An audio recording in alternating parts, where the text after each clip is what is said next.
Assalamualaikum warahmatullahi wabarakatuh. Perkenalkan, nama saya Aditya Wulandari Safrihavel dengan NPM 0735201108 dari kelas 6 IF2.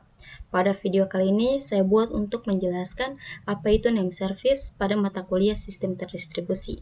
Baik, langsung saja. Yang pertama yaitu name service.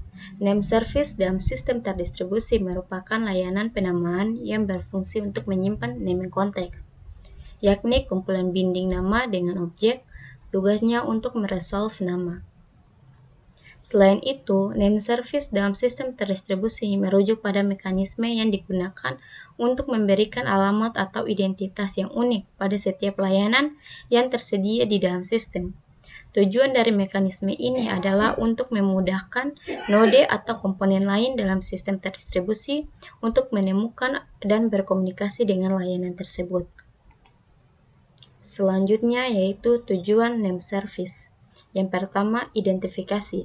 Proses di sini bertujuan untuk mengidentifikasi pada saat seorang pemakai menginginkan objek atau layanan A dan bukan objek atau layanan B. Yang kedua, memungkinkan terjadinya sharing. Di dalam sistem terdistribusi, resource yang tersedia dapat diidentifikasi oleh lebih dari satu pemakai selama dengan nama yang sesuai, bukan atau tidak harus nama yang sama.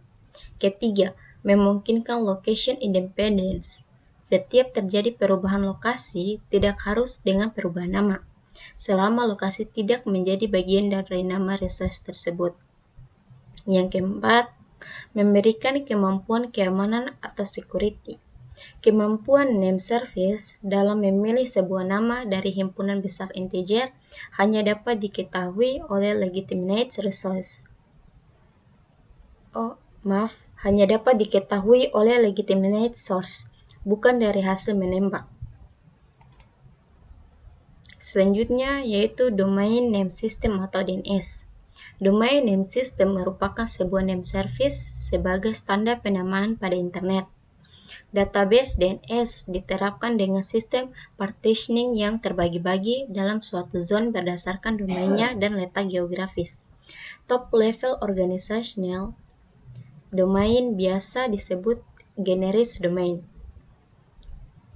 DNS bekerja dengan menggunakan sebuah database yang disebut dengan DNS zone, yang berisi informasi mengenai nama domain dan alamat IP terkait yang dikelola oleh sebuah node dalam hierarki.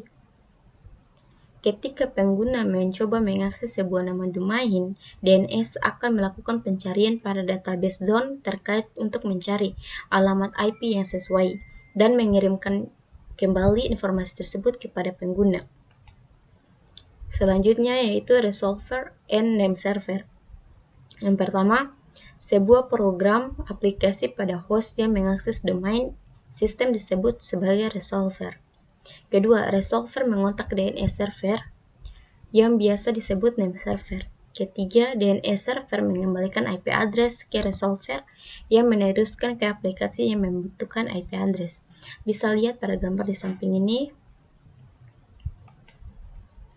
Selanjutnya yaitu struktur DNS. Yang pertama, struktur database DNS mirip dengan sistem berkas atau file sistem Unix, yaitu berbentuk hierarki atau pohon.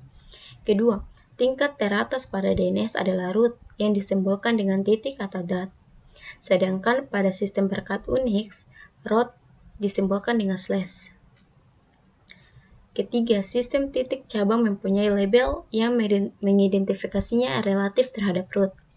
Keempat, tiap titik cabang merupakan root bagi subtree atau tingkat bawahannya. Kelima, tiap subtree merupakan domain dan di bawah domain terdapat subtree lagi bernama subdomain.